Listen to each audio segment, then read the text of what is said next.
दोस्तों आज का वीडियो थोड़ा सा स्पेशल होने वाला है। वीडियो है लव पे, प्यार। अब दोस्तों प्यार, आप में से बहुत सारे लोग होंगे ना जिनकी लव मैरिज है।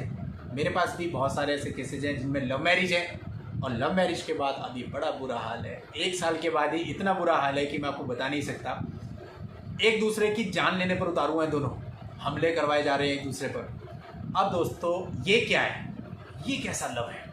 एक्चुअल में दोस्तों लव क्या है वो आज की जनरेशन जानती ही नहीं है। हम लोग कौन है? हम लोग हैं 90s वाले, और जो 90s वाले लोग थे ना वो जनरेशन बिल्कुल अलग ही थी।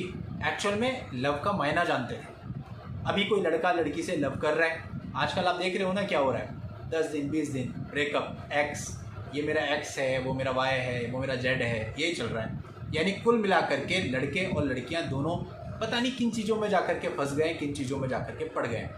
हो क्या रहा है, रिजल्ट क्या आ रहा है? इस प्रकार की शादियां, शादियों के बाद इस प्रकार की चीज़ें, फेक 376 केस, फेक 354 केस, बहुत सारी चीज़ें। यानी कुल मिला के हमारी जनरेशन गलत चीज़ों में जा रही है। वो देख रही है, उसे लव का मतलब नहीं पता। वो जब तक उनको वो आप कह लीजिए कि शरीर की भूख है एक तरह से, उनको पता नहीं है, सही गाइडेंस नहीं है, बढ़ती उम्र में है, साथ में जाते हैं। छोटी छोटी एज की लड़कियां हमने देखी, 14-14, 15-15, 16-16 साल की, जो फिजिकल रिलेशन बना रही है, यहाँ तक कि प्रेग्नेंट भी हो रही है।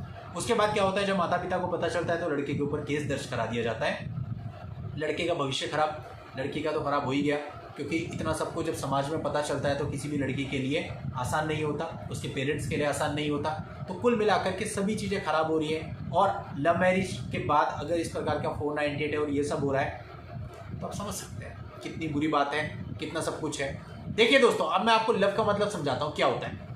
लव का मतलब होता है कि आप किसी से प्यार करते हैं तो आप उससे अनकंडीशनल प्यार करते हैं। पत्नी भी, पति भी, कोई भी, लड़का लड़की दोनों कोई भी हो, ये मत समझना कि मैं किसी एक की बात कर रहा हूँ। आप जब शादी कर लेते हैं तो आप सोचिए आपने एक दूसरे के लिए कितना वेट किया, आप लोगों ने एक दूसरे के साथ कितने सारे पल बिताए, बहुत सारी जगहों पर आप घूमने गए होंगे।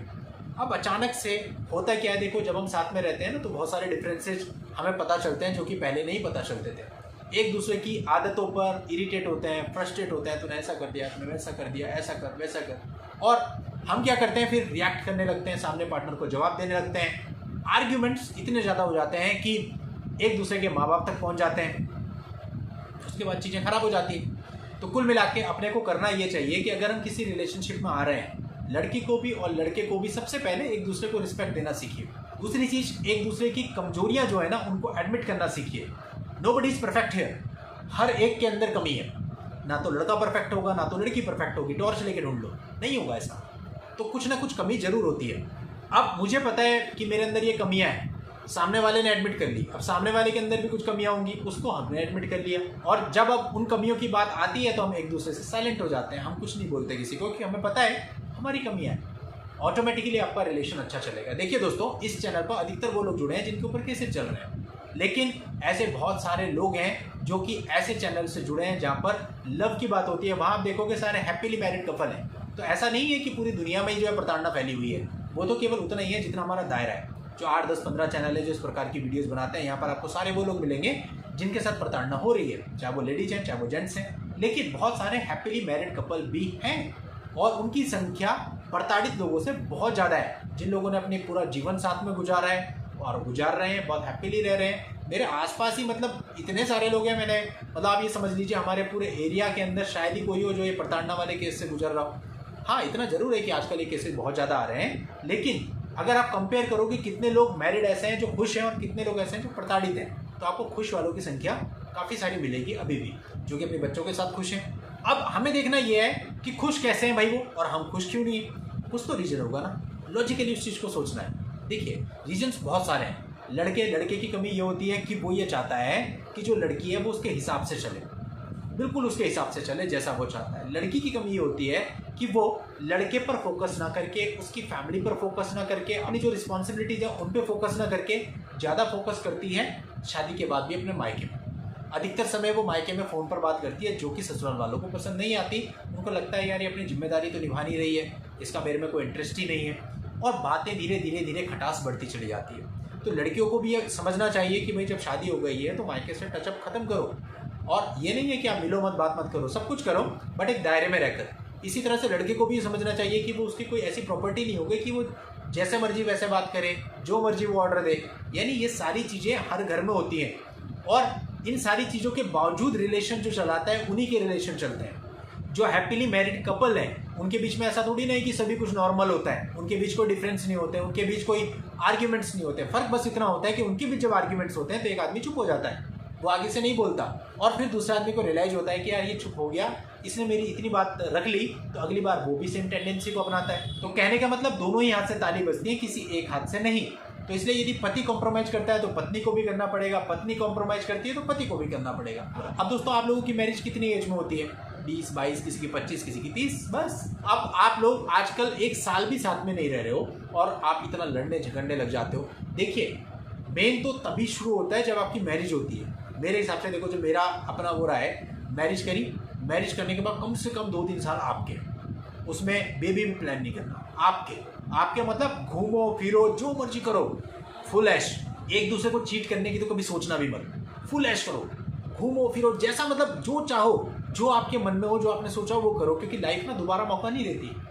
केवल वो 2-3 साल जो है ना, मतलब क्या बताऊँ मैं आपको, पूरा आपने एंजॉय करना है। दोस्तों देखिए, अब हमने तो पर्सनल लाइफ ऐसे ही जी है, अपना तो बस यही था कि हर दूसरे तीसरे चौथे दिन निकल जाना, बाइक उठाई और शू 500 किलोमीटर और 600 किलोमीटर फर्क नहीं पड़ता, बाइक पे ही जाना हर जगह, फुल एंजॉय करना, और जितने भी स्ट्रीट फूड्स होते हैं सबका मजा लेना, मतलब नीचे से ऊपर तक पूरी लाइफ एंजॉय करी अच्छे से। जब आपको लगे कि भाई अब ठीक है, अब हम सेटिस्फाइड हैं अपनी लाइफ से, उसके बाद आप बेबी प्लान कर लो, क्योंकि वो भी आपकी लाइफ का बहुत इंपॉर्टेंट पार्ट है। फिर पूरा फोकस उस पर रखो, क्योंकि एक बार बेबी आ गया ना लाइफ के अंदर, फिर वो पॉसिबल नहीं होता आपका इस तरह से घूमना फिरना, क्योंकि रिस्पॉन्सिबिलिटीज एक बच्चे के लिए जो होती हैं वो उन्हें पता है जिनके छोटे बच्चे होते हैं। तो इसलिए दोस्तों आपको ये सारी चीज़ों को ध्यान में रखना है। अगर आप अपने रिलेशनशिप को ऐसा चलाते हो, आप याद रखोगे कि हम किसी रिलेशनशिप में रहे थे, और दोस्तों यही ज़िंदगी का आनंद है। और जिस समय पे आपका आखिरी समय होगा ना, उस समय पे यही रिलेशनशिप में आपका जो पार्टनर है ना, यही आपके काम आए। कोई नहीं पूछता, आपके बच्चे बड़े हो जाते हैं, आप उनकी शादियां कर देते हो, कोई नहीं पूछता। केवल आपका पार्टनर होता है जो आपके साथ खड़ा रहता है। और वो पार्टनर के साथ भी हमारे रिलेशनशिप ऐसे आज के समय पे जो हो रहा है, और ये आज की जनरेशन के साथ ही हो रहा है। ये भी बता दूं, हमारे जो पेरेंट्स के टाइम की जनरेशन थी उनके साथ ऐसा नहीं था। वहाँ तो पति शराबी भी था तो पत्नी सबको झेल रही थी, पत्नी मार भी खाती थी, कुछ नहीं बोलती थी, और इसी प्रकार से पति भी सबको झेलता था, पत्नी कैसी भी मिल जाए। उनको ये होता था बस अब शादी हो गई, अब तो लाइफ इसी के साथ बितानी है, इसी के साथ चलानी है। कितने कपल्स होंगे आपके पेरेंट्स की एज के जिनके बीच में ऐसा चल रहा होगा? बहुत ही कोई शादी का दुक्का, लेकिन अधिकतर लोग उन्होंने पूरी लाइफ अपनी एक दूसरे के साथ गुजारी, चाहे वो एक दूसरे के साथ खुश थे नहीं थे, कितने डिफरेंस थे, कितने ही लड़ाई झगड़े थे, लेकिन अपने बच्चों को बड़ा भी किया, स्टैंड भी किया, और मरते दम तक एक दूसरे के साथ में रहे। तो दोस्तों यही ज़िंदगी है। अब आज की जनरेशन हो गई है मोबाइल वाली, अब क्या कर सकते हैं हम, बताओ। आप इंस्टाग्राम पे जाओ, आप फेसबुक पे जाओ, वहाँ पे आप देखते हैं ना कि किस प्रकार के वीडियो आपको मिल रहे हैं आजकल।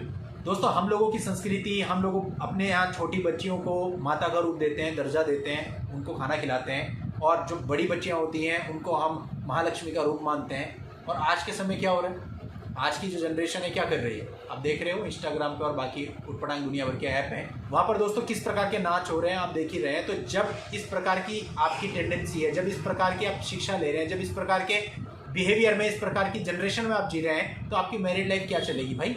और लड़के कौन सा कम है, लड़के भी तो यही सब कर रहे हैं, मौज मार रहे हैं, और वो दुनिया भर का नशा कर रहे हैं। NDPS में देखो कितने मुकदमा आते हैं। अभी NDPS पे चैनल शुरू करूँ तो लाखों सब्सक्राइबर हो जाएंगे उसके भी। तो कहने का मतलब ये है कि हर जगह गलत है, सब चीज़ें गलत हो रही हैं भाई, और ये चीज़ नहीं सेट हो सकती। ढूंढो कितनी कैसी लड़की ढूंढ लो, लड़का कैसे ढूंढ लो भाई। कॉलेज में वही हो रहा, हॉस्टल में वही हो रहा, स्कूलों में वही हो रहा, इंस्टाग्राम पे वही हो रहा, फेसबुक पे वही हो रहा, ऐप्स दुनिया भर के उन पे वही हो रहा। कहाँ से लाओगे सही लड़का सही लड़की? ये तो संस्कारों से उत्पन्न होता है। जिस घर के संस्कार बच्चों को अच्छे मिलेंगे वहाँ के बच्चे अच्छे होंगे। जहाँ संस्कार ही नहीं होंगे, माँ बाप पे टाइम ही नहीं होगा, अपने बच्चों को देखने का माँ बाप पे इतना टाइम नहीं है। बच्चा कॉलेज जा रहा है, स्कूल जा रहे हैं, उसकी छुट्टी 2 बजे होती है, वो 5 बजे घर आ रहा है, लेकिन उन्हें कोई फर्क नहीं पड़ता। लड़की ये लड़का इतना कह देते हैं कि भाई हमारी तो एक्स्ट्रा क्लास थी। माँ बाप जहमत नहीं उठाते कि जाके मालूम करें कि एक्स्ट्रा क्लास थी या नहीं थी, या ये हमारा बेवकूफ़ बना रहा है।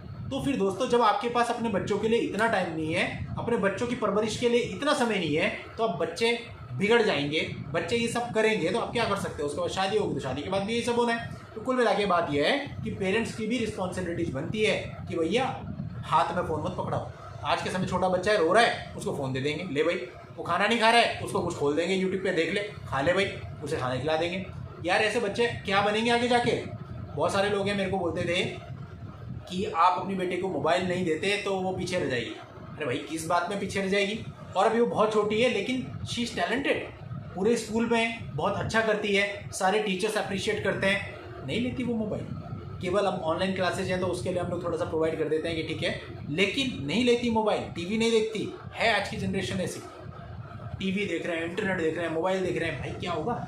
आपको अपने बच्चों को खुद संभालना पड़ेगा। जब आप अपने बच्चों को संभालेंगे, वो अच्छे संस्कार के साथ आगे बढ़ेंगे, अच्छे संस्कारों में बड़े होंगे, दूसरे घरों में जाके अपनी जिम्मेदारी भी समझेंगे। इसी प्रकार से लड़के भी अपनी जिम्मेदारी समझेंगे। लेकिन जब वो ऐसे इन्वायरमेंट में रहेंगे, बचपन से, जब बच्चा 2 साल का भी नहीं है, उसके हाथ में मोबाइल है, और क्या बताऊँ मैं, मतलब बहुत बुरा हाल हो चुका है। जो कुछ भी हुआ ये तभी से हुआ जब से स्मार्टफोन्स आए, ये सारी चीज़ें। उससे पहले फिर भी बहुत सारी चीज़ें शांत थी, सही थी। आज तो भैया 5 साल का बच्चा वो चीज़ें देख रहा है जो हमारे टाइम पे 20 साल के बच्चे ने नहीं दिखी होती थी। तो फिर समझ सकते हो आप क्या होना है हमारा। हम लोग ना एक्चुअली आधुनिकता के नाम पे कुछ ज़्यादा ही खुल गए। हम लोगों ने दूसरे देशों के कल्चर को अडॉप्ट कर लिया। हम भारतीय थे, अगर हम भारतीय ही रहते तो सब कुछ सही होता। अभी तो हम भारतीय कहना भी नहीं चाहते खुद को। अभी तो हम कल्चर जो है वो दूसरों को अडॉप्ट कर रहे हैं, और वो चीज़ें तो अडॉप्ट कर रहे हैं जो अच्छी नहीं है, और जो वहाँ की अच्छी चीज़ें वो अडॉप्ट नहीं करते। तो दोस्तों सब कुछ बेकार है, सब नील बटे सन्नाटा है। कुल मिला के बात अपनी सोच की, अपनी परवरिश की है। जिन घरों के बच्चों को अच्छी परवरिश मिलेगी, अब माँ खुद ही यार मोबाइल में बिजी है, तो वो अपने बच्चे को क्या परवरिश देगी? उसको खुद ही चैट से बाहर आने का टाइम नहीं। बाप जो है वो ऑफिस से आ रहा है, वो भी फ़ोन पे लग जा रहा है, बच्चे बगल में बैठा हुआ है। अरे भाई कैसे काम चलेगा? सबसे पहले अपने अपने मोबाइल को उठा के चूल्हे में फेंको, उसके बाद काम चलेगा। और जो आपके इंपॉर्टेंट काम होते हैं वो लैपटॉप पे कर लिया करो। पैसा ट्रांसफ़र करना है, कुछ करना है, या फिर वो छोटे वाले फ़ोन होते थे ना, कीपैड वाले, वो अपने पास रखो। तब जा कर के समय भी होगा आप लोगों के पास, दिमाग भी शांत रहेगा, और बच्चे भी आपके अच्छी परवरिश ले सकेंगे। अगर आप इस मोबाइल में लगे रहे, ये टुनटुनिया ने सब कुछ बिगाड़ के रख दिया है। या इससे बढ़िया तो वही नोकिया के फ़ोन थे, 3315, 3310, केवल घंटी आती थी, इनकमिंग सुन लो और फ़ोन कर लो, बस।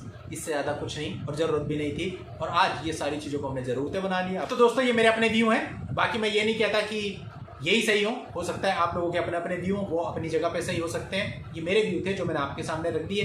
अगर किसी को लगता है कि सही है तो भाई इनको मानो और इनको अपनाओ, और यदि किसी को लगता है गलत है तो वो मेरी बातों को इग्नोर कर दो। कुछ बात गलत लगी हो तो उसके लिए माफ़ कर दो। नेक्स्ट वीडियो में किसी लीगल जानकारी के साथ मैं आपसे फिर मिलता हूँ। तब तक के लिए good bye and thank you for watching. Take care.